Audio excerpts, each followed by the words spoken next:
নমস্কার বন্ধুরা, কেমন আছেন? সবাই ভালো আছেন তো? মন যা চা রান্নায় সব দর্শক বন্ধুদের জানাই স্বাগত। মন যা চা রান্নায় আজকে আমি যেটা রান্না করব সেটা হচ্ছে পেঁয়াজ কলি নিয়েছি আর নিয়েছি দুটো আলু। আর সেটা হচ্ছে একদম দেশি চিংড়ি। দেখুন চিংড়ি মাছের কালারটা দেখুন, শুধু একদম জ্যান্ত ছিল, সেটা আমি দেখাতে পারিনি। যাই হোক, তো এটা দিয়ে আমি করব পেঁয়াজ কলি আলু চিংড়ি মাখা মাখা তরকারি। তা সেটাই আপনাদের সঙ্গে শেয়ার করব। তো চলুন বন্ধুরা, সঙ্গে থাকুন। পেঁয়াজ কলি আলুটা কেটে নিই, ততক্ষণ আপনার সঙ্গে থাকুন। আর এই রেসিপিটা যদি ভালো লাগে আপনাদের দেখে, তাহলে একটা লাইক করে দেবেন আর সবার সঙ্গে শেয়ার করে দেবেন, আর মন চাইলে সাবস্ক্রাইব করে দেবেন। চলুন সঙ্গে থাকুন। চিংড়ি মাছটা ভাজার জন্য তেল দিয়ে দিলাম একটু। চিংড়ি মাছটা এটা আর আলাদা করে মাখার কিছু নেই, ওরই ওপরে একটু নুন আর হলুদ দিয়ে দিলাম, সুন্দর করে ভেজে নেব। এই চিংড়িগুলো ভাজলে একটা সুন্দর গন্ধ বেরোয়, একদম টাটকা চিংড়ি, লাফাচ্ছিল।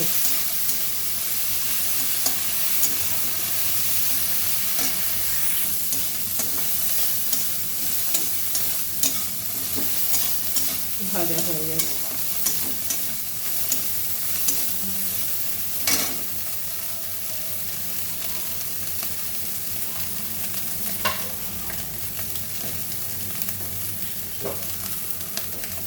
মাছটা ভাজা হয়ে গেছে, তুলে নেব।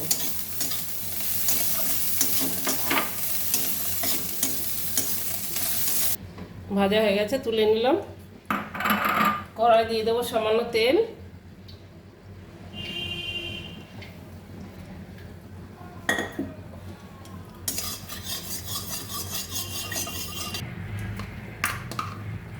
সামান্য একটু দিয়ে দিলাম রসুন, সামান্য একদম, মানে এটা হবে আপনার ওই 2 থেকে 3 কোয়া রসুন।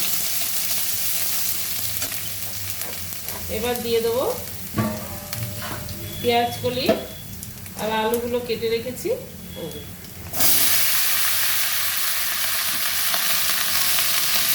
এতে বেগুন দিলেও ভালো লাগে, আমি আজকে বেগুনটা দিলাম না, আপনারা চাইলে বেগুনটা দিতে পারেন। আমি আজকে বেগুনটা স্কিপ করে দিলাম।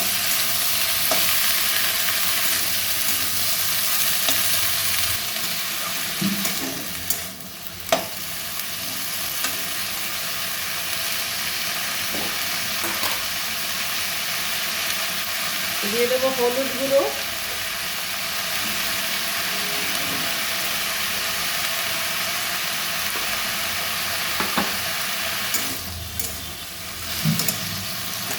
পেঁয়াজ কলিতে এমনি অনেক জল ওঠে, জল দেব না, জল ছাড়া করবো, যেহেতু এটা বেশি ভাজবো না।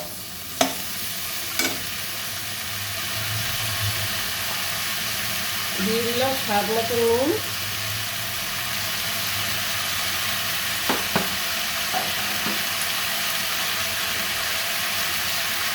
আর দেবো একটু কাঁচা লঙ্কা বাটা।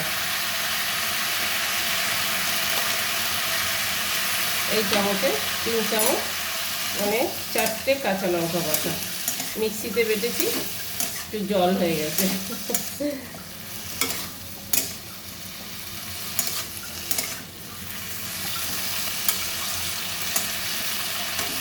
ব্যাস, আর কিছু মশলা দেবো না। নামাবার সময় একটু ধনে পাতা দিয়ে নামিয়ে দেবো।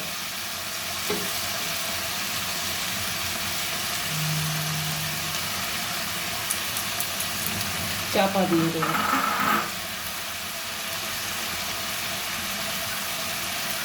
গ্যাসটা লো ফ্লেমে করে দেবো, একদম গ্যাসটা লো করে দিলাম। একটু নেড়ে দেবো।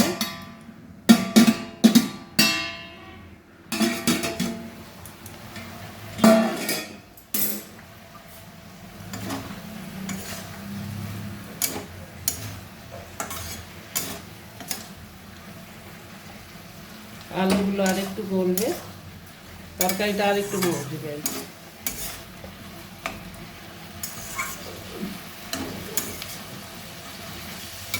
তো হয়ে গেল চিংড়ি আলু পেঁয়াজ কলি, দেশি চিংড়ি দিয়ে আলু দিয়ে পেঁয়াজ কলি তরকারি। তো বন্ধুরা, কেমন লাগলো রেসিপিটা? রেসিপিটা যদি ভালো লেগে থাকে তাহলে লাইক, শেয়ার, সাবস্ক্রাইব অবশ্যই করবেন। আর সবাই ভালো থাকবেন, সুস্থ থাকবেন। চলুন এটা সার্ভ করে দিই, হয়ে গেছে। একটু দিয়ে দেবো উপরে ধনেপাতা ছড়িয়ে। শীতকালে তরকারিতে বেশি কিছু মশলা লাগে না, সামান্য মশলা দিলেই পুরো স্বাদ, একদম স্বাদে গুণে ভরপুর হয়ে যায়। গ্যাসটা বন্ধ করে দিলাম, করে দেবো সার্ভ। চলো।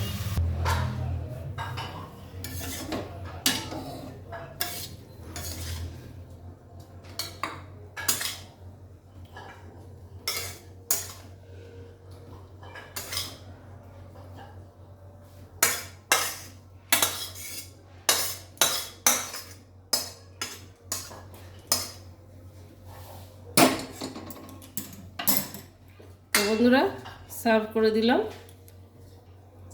ওই বললাম সবাই ভালো থাকবেন, সুস্থ থাকবেন। আর এরকম রেসিপি আপনারাও বানান। আর গরম গরম ভাতের সঙ্গে, রুটির সঙ্গে এটা খুব ভালো লাগে। রুটির সঙ্গে তো ভীষণই ভালো লাগে, আর ভাতের সঙ্গেও ভালো লাগবে। আর সবাই ভালো থাকুন। তো বাই, আজকের মতন দেখা হবে নেক্সট ভিডিওয়ে। টাটা।